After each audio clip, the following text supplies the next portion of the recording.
പ്രസിഡന്റാണ്. ഞങ്ങളൊക്കെ 20 വർഷങ്ങളായി പാലൊഴിക്കാൻ തുടങ്ങിയിട്ട്. ഞങ്ങൾക്ക് നല്ലൊരു മനുഷ്യനായിരുന്നു. ഇങ്ങനത്തെ പണി പറ്റിച്ചിട്ട് പോയി അയാൾക്ക് ഒരു ബാധ്യതയില്ലാത്ത മനുഷ്യനാണ്. അയാളിനെ എല്ലാവരും പിടിച്ചു നിർത്തി. അയാൾ എന്ത് വഴിക്ക് ഇങ്ങനെ ചെയ്തെന്നറിയില്ല.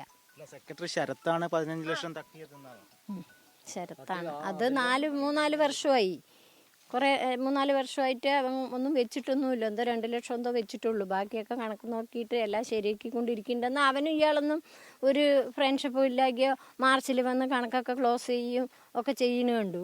പിന്നെ എന്താണെന്ന് നമുക്കറിയില്ലല്ലോ. ഇവരിൻ്റെ ദിവസം രാവിലെ പുലർച്ചയ്ക്ക് 5 മണിക്ക് അവിടെ വന്ന് അമ്പലത്തിൽ പോയി തൊഴുതി പാൽ സൊസൈറ്റി തുറന്ന് ഇയാളാണ് രാവിലെ പാലൊഴിക്കുന്നത്. അവൾ മെല്ലെ വരുള്ളൂ. വന്നിട്ട് 7 മണിയാകുമ്പോഴേക്ക് പാലിൻ്റെ വണ്ടി വന്ന് കയറ്റി വിട്ടു. പിന്നെ ഇയാൾ അവിടുത്തെ കണക്കും വഴക്കൊക്കെ നോക്കി ഏൽപ്പിച്ച് അവളുടെ കൊടുത്തിട്ട് വരും.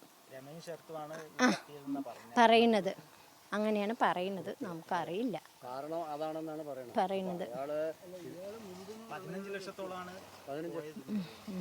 12 ലക്ഷമായിരുന്നു കണക്കിൽ. പിന്നെ കണക്ക് കൂട്ടി നോക്കിയപ്പോൾ അതപ്പോൾ അവരൊക്കെ പറയണു 15 ലക്ഷങ്ങളുണ്ട് എന്നുള്ളത്.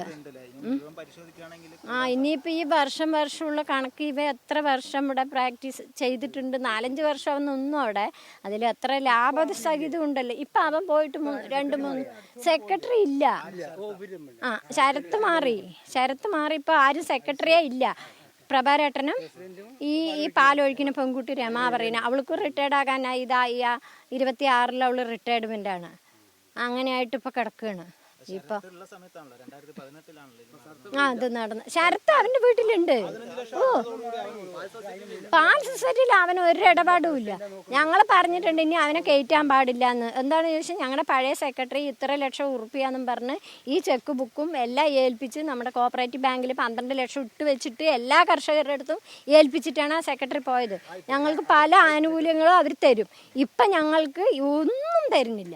ഞങ്ങൾ പാലൊഴിച്ച വില മാത്രം ഞങ്ങൾക്ക് തരുന്നുള്ളൂ. അല്ലാണ്ട് ഞങ്ങൾക്ക് മുഷിവ് ഓണം ഒന്നുമില്ല. ഞങ്ങളുടെ പഴയ സെക്രട്ടറി പോയ ശേഷം എല്ലാം പൊളിഞ്ഞു.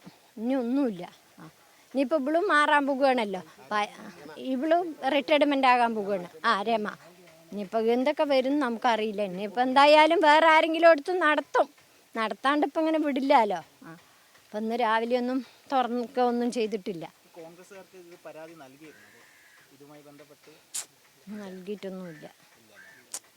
നൽകിയിട്ടില്ല. അയാൾ കൊടുത്തിട്ടുണ്ടോ എന്നുള്ളത് അറിയില്ല. പോലീസ് കൊണ്ട് പെറ്റീഷൻ കൊടുത്തിട്ടുണ്ട്. ഹേമാംബികയിൽ ശരത്തിനെ കൊണ്ടുപോയി പെറ്റീഷൻ കൊടുത്തു വെച്ചിട്ടുണ്ട്.